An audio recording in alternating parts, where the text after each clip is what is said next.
Penguin Random House Audio presents If the Dead Belong Here, a novel by Carson Faust. Narrated by Charley Flyte, Amy Hall, Elle-Máijá Tailfeathers, Shaun Taylor-Corbett, and Erin Tripp. Note to listeners: this audiobook includes a bonus PDF which contains the family tree from the book. For Grandma Betty.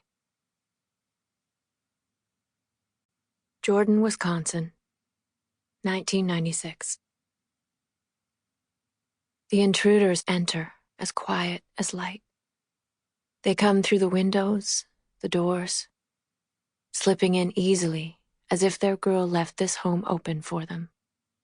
They have been here before. They bring in the scent of the forest, where they have been waiting. And so they carry the aroma of white maple and oak leaves, the frosted buds of the earliest flowers, the crisp clarity of mist.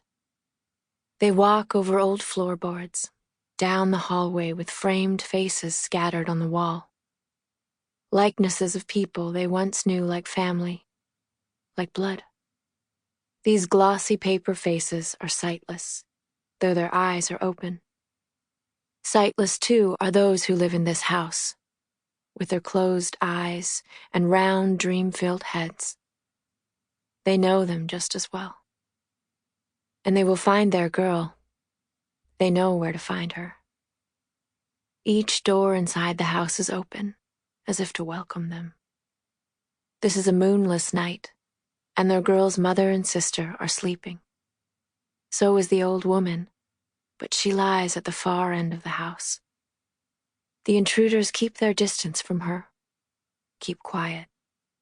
If anyone will sense them, it will be the old woman. Though the old woman's ears and eyes may fail her, it is the senses she has inherited that the intruders are wary of. Their girl's mother does not have those senses, those gifts.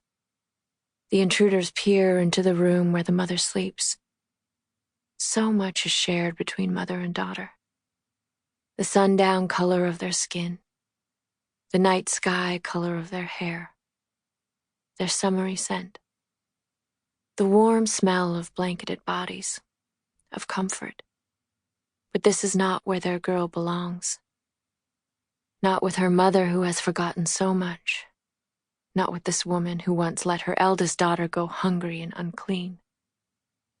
As they pass the older girl's room, her eyes flutter but do not open, as if she is dreaming of them but cannot wake.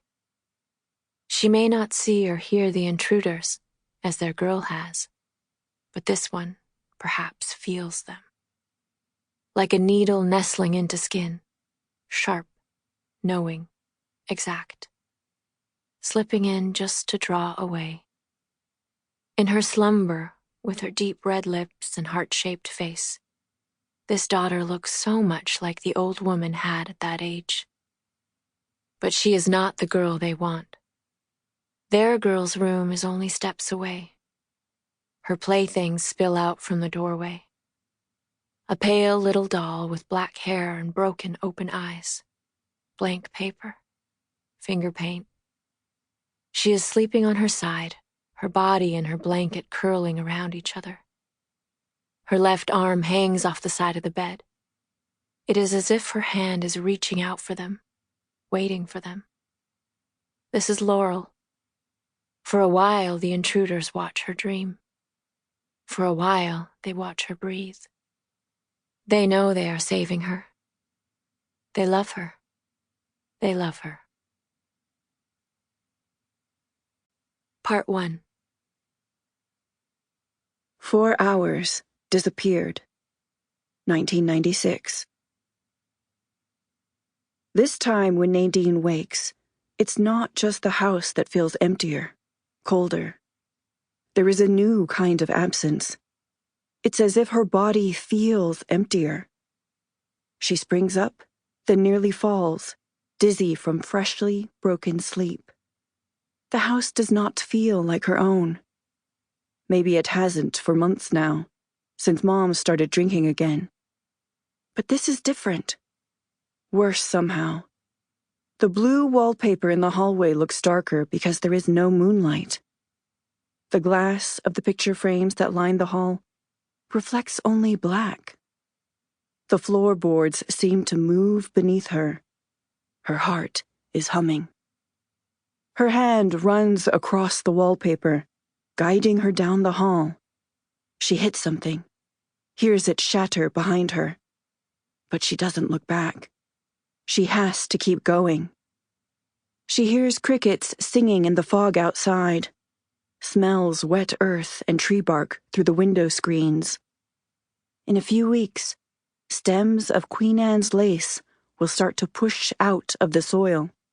The sun will ward off what is left of the long winter, and she, Mom, and Laurel will spend summer evenings pulling blackberries from the thickets that line the edge of the forest just outside their back door. Her stomach turns when the thought doesn't feel honest, like it isn't possible. Nadine's hands quiver as she reaches Laurel's bedroom door. Could this be how Mom felt those years ago? Had she felt their father's absence, the fresh emptiness of the house, before she woke? Did she feel his weight leave the bed the night he left? Does a leaving always bring a feeling? Nadine wants to scream when she sees the empty bed, but she swallows it. There is no body there, sleeping. No chest rising and falling with breath. For a moment, Nadine believes that Laurel is safe, that she is curled up to Mom or Aunt Rosebud in one of their beds, that this wrongness and waking is unwarranted, that her knowing is nothing like Aunt Rosebud's, that her knowing is wrong. And just then, Aunt Rosebud appears, silent and constant as shadow, behind her. "She's not with your mama," Aunt Rosebud says. "She's gone." And even through her own tears, Nadine can see the ones in Aunt Rosebud's eyes catching what little light there is. Nadine does not wait for her mother to call the police, because she knows Mom will shatter. When Nadine sees Laurel's empty bed, she knows she will be the one who must call for help. There is no time to feel, no time to dig into the empty pit of her stomach to see what might be scraping the bottom. Nadine knows that she shouldn't touch anything she doesn't need to touch. The less she touches, the more there might be to find. The only thing she needs before she can bear to move, before she can act, is the necklace that her sister gave her all those months back. After she has that, after the necklace's silver is touching her skin, there is only the pale yellow phone on the kitchen wall. There's only its cord twisting around her finger, tightening. There is only the blood pulsing in her fingertip, and then the voice crackling into her ear. A woman's voice. Nadine isn't sure what she says to her, but it must be the right thing, because the cops come quick. Takes them no more than 35 minutes. Being that the house is about 20 minutes from the town of Jordan, being that it's still pitch dark, being that the roads wind around cornfields that have stood longer than the roads have been paved, that's good time. The sound of crushed gravel, blues and reds bleeding through the farmhouse windows. No sirens, just the colors. A woman comes in first. Her hair is pulled into a tight bun. Her eyes somehow both tired and alert, which makes a bit of sense, seeing as she reeks of coffee. The scent hits Nadine's face as the cop introduces herself as Officer Blankenship, says her partner is on his way in. Seems it's her job to tend to them. Officer Blankenship sits at the kitchen table with them, pulls out her notepad, starts to write down the little things they say.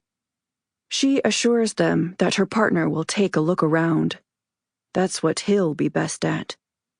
Perhaps that means that asking questions is... Sample complete. Ready to continue?